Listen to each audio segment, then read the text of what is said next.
Back in the 1980s, there was this R&B artist who was very popular, and he was known as kind of the R&B bad boy. He's like, "Look, I do whatever I want. I don't care what anyone says. I don't care how it affects anyone. It's about me." That self-centered, I do whatever I want. No one's going to tell me anything. And he actually wrote this song. And the lyrics of the chorus go like this. He said, "Everybody's talking all these things about me. Why don't you just let me live? I don't need permission. Make my own decision. That's my prerogative. It's my prerogative." You know what that means? It's my prerogative. Look, no one can question me. I don't need permission. I do whatever I want. That's my prerogative.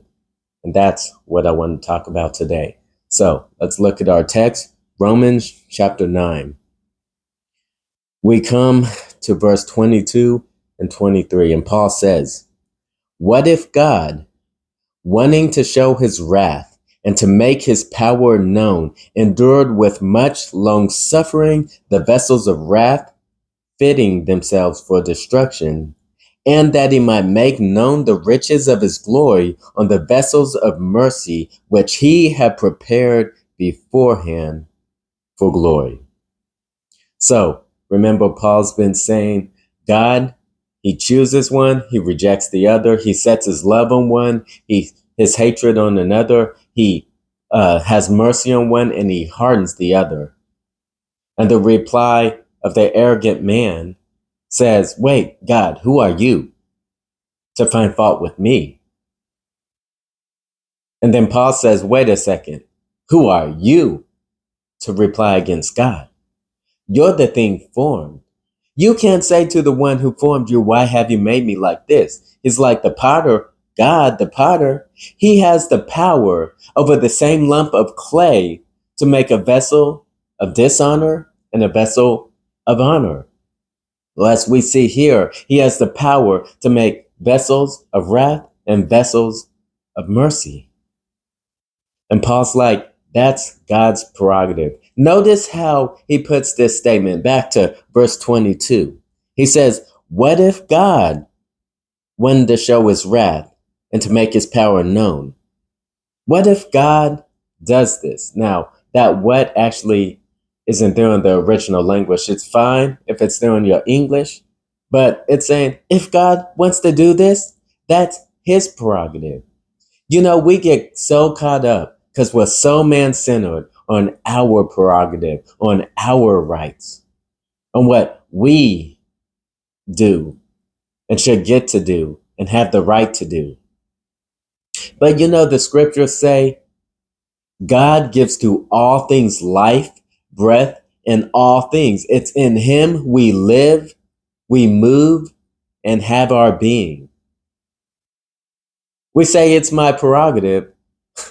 I don't even have the right to breathe.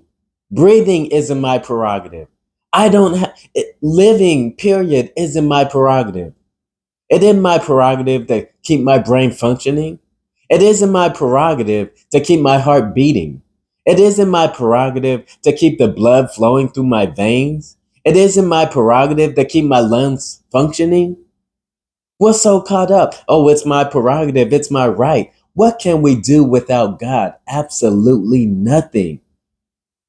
I mean, Jesus Christ, the writer of Hebrews says he upholds all things by the word of his power.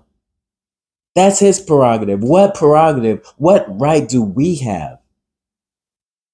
We can't even breathe. We can't blink. We can't do anything. We're so caught up with our rights and our prerogative. But God's the only one who can truly say, I don't need permission. Make my own decision.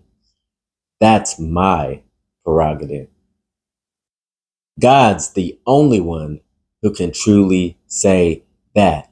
And Paul is saying, look, he's the potter, and you and me, we are the clay. And if God chooses to act this way, it's his prerogative. He can do that. And you're like, well, That isn't very encouraging to me. If it's God's prerogative to do whatever he wants, he doesn't need permission. He makes his own decision. That's his prerogative. If it's his prerogative to do whatever he wants and make vessels of dishonor or vessels of wrath and vessels of honor and vessels of mercy, if that's God's prerogative, then God's just going to do whatever he wants. So I guess I'll just sit here and just hope and pray that God makes me a vessel of mercy. Is that how we should respond? Not at all.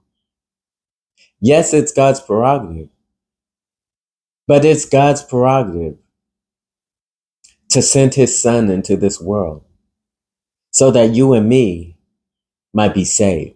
It's God's prerogative for his son to live the life we could not live, perfectly obeying the law of God in our place. It's God's prerogative for his son on that cross to be sin for those who will believe in him. It's God's prerogative to crush his son and to raise his son from the dead so that sinners like you and I might be justified or declared righteous, perfectly righteous in the sight of God. It's God's prerogative to make all of the exceedingly great, precious promises he's made through the scriptures. That's God's prerogative. And look at our text. Verse 22 again. If God, wanting to show his wrath and to make his power known, now why doesn't it just stop there? That should be God's prerogative because you're a sinner and I'm a sinner. And you know what God's prerogative should be? His prerogative should be this and this only. I'm going to show my wrath on you. I'm going to show my wrath on me. And I'm going to make my power known as they are under eternal destruction in hell, burning, where there is weeping and gnashing of teeth and outer darkness in the lake of fire with the devil and his demons. That should be God's prerogative towards you. That should be God's prerogative towards me. It should be no different. But that's not where he stops. Look what Paul says. He says, he endured with much long suffering or much patience the vessels of wrath fitting themselves for destruction. And what's the reason for all of this? And that he might make known the riches of his glory on the vessels of mercy, which he had prepared beforehand for glory. It's God's prerogative to show mercy to those who should be shown nothing but wrath. That's God's prerogative. You deserve the wrath of God. I deserve the wrath of God. It should be God's prerogative to kill us and cast us into hell, that we burn there for all eternity to show his wrath and make his power known on you and on me. But rather, in his own prerogative, he chose to show mercy on vessels of mercy. And you say, how do I know if I'm a vessel of mercy? If I'm not a vessel of mercy, if he didn't prepare me beforehand as a vessel of mercy, then I'm without hope. No, don't go there.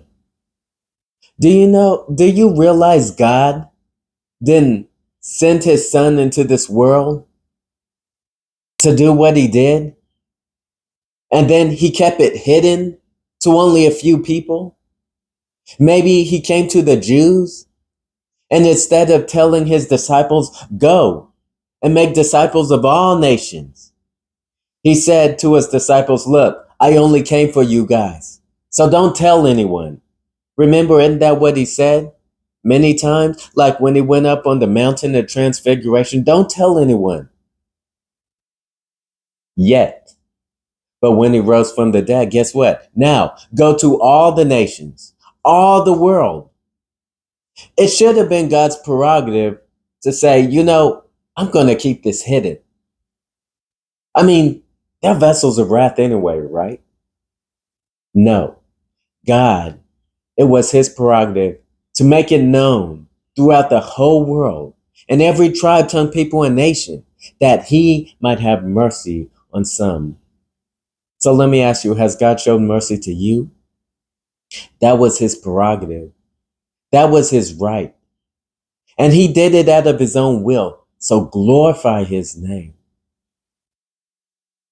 Or perhaps you're so caught up on how could God do this that you have a problem with God and you haven't gone to him for mercy. But listen, my friend, go to him and you will find mercy. He will be merciful to you. You will be a vessel of mercy. That only proves you're a vessel of mercy prepared before him for glory. If you go to him, I'm a sinner, you cry out to him to save you.